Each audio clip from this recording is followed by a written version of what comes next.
Good morning, this is Anita with English Tidbits. Bom dia, sou Anita com English Tidbits. Today we have a small lesson about a few phrasal verbs, meaning organizing or cleaning. Hoje a gente vai falar sobre alguns phrasal verbs que significa arrumar ou organizar. Então vamos lá. To clean up, you probably already know the word clean, which is limpar.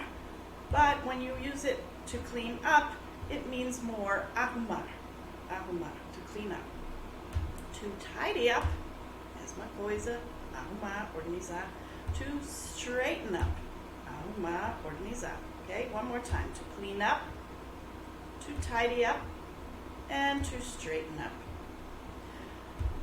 You can use all three of these alone, with the object in the middle, or at the end.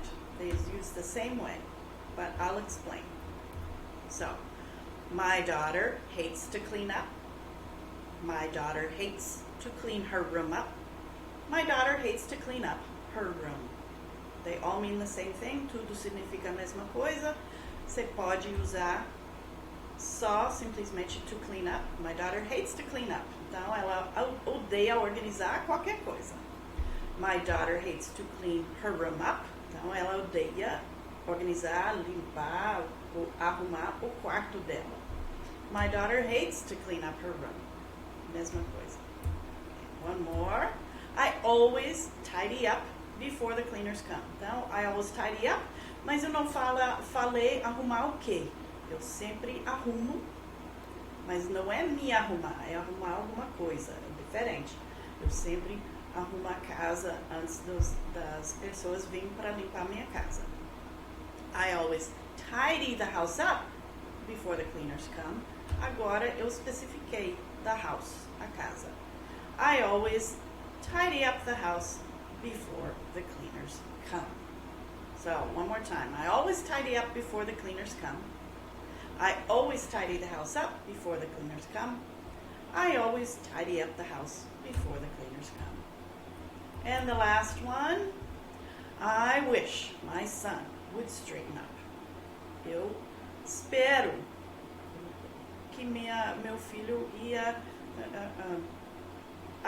se arrumar, mas nesse caso, se não coloca um objeto, o que ele vai arrumar, aí significa que você espera que meu filho vai melhorar a vida, ou melhorar as coisas na vida dele. Aí, se você quiser especificar o que é que você quer que ele arruma, I wish my son would straighten up his mess, a bagunça dele. I wish my son would straighten his mess up. Okay? Então, tem uma diferença, um pouquinho diferença. I wish my son would straighten up. Se você já tinha falado sobre a bagunça dele, então essa straighten up vai referir a bagunça.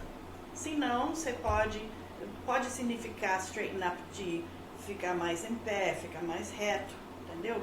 Ou ficar mais certo, ou melhorar a vida. Mas se você já tinha falado sobre arrumar o quarto, arrumar a bagunça, então vai referir a isso. I wish my son would straighten up. I wish my son would straighten up his mess. I wish my son would straighten his mess up. Espero que isso ajudou vocês. Por favor, se você gostou do meu vídeo, me dá um like e inscreve-se no meu canal. If you like my videos, please subscribe to my channel and give me a thumbs up. Thank you very much, and until next time.